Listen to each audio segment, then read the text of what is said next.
I was risking my life for $1.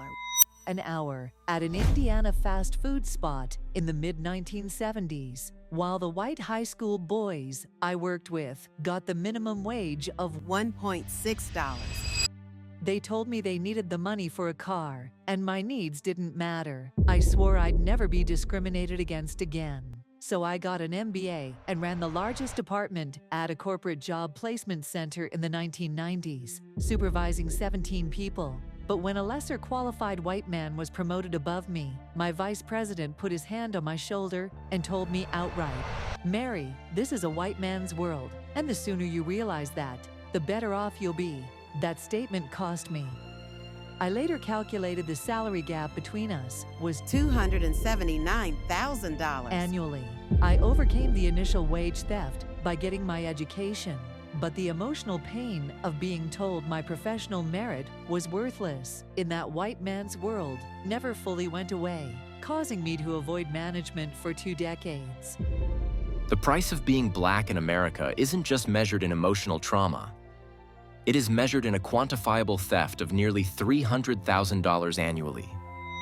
We often assume the battles against discrimination are confined to the past, but the powerful, real stories detailed in this analysis prove that for African American women, the struggle against systemic injustice is an eternal now.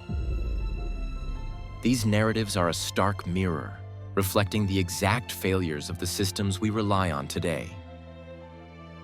The experience of Mary Bullock establishes a pattern of economic and professional injustice that spans decades, offering a comprehensive view of how systemic failure follows individual professional advancement.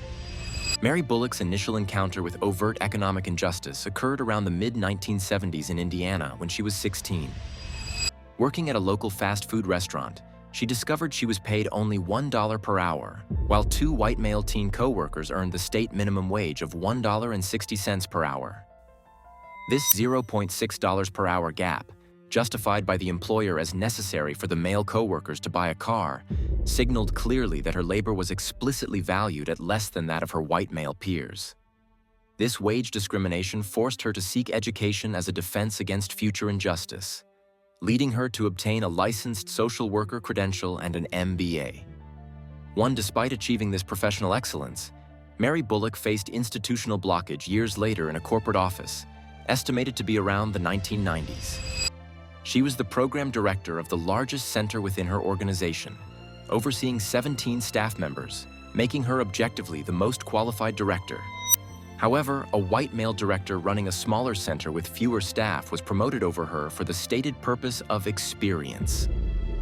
When she challenged this decision, she was dismissed with the definitive anti-meritocratic statement from her vice president.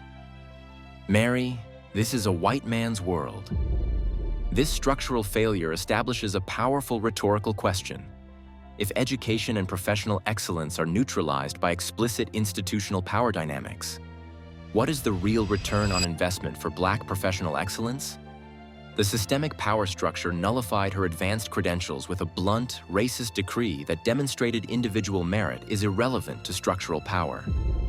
The ultimate cost of this injustice was quantifiable and staggering.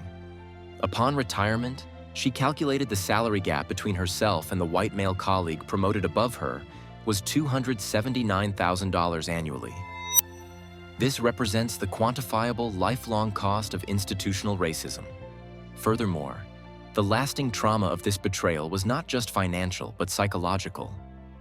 She chose to avoid management roles for 20 years, stating she never wanted to feel that way again, confirming the emotional cost of self-censorship and unresolved injustice.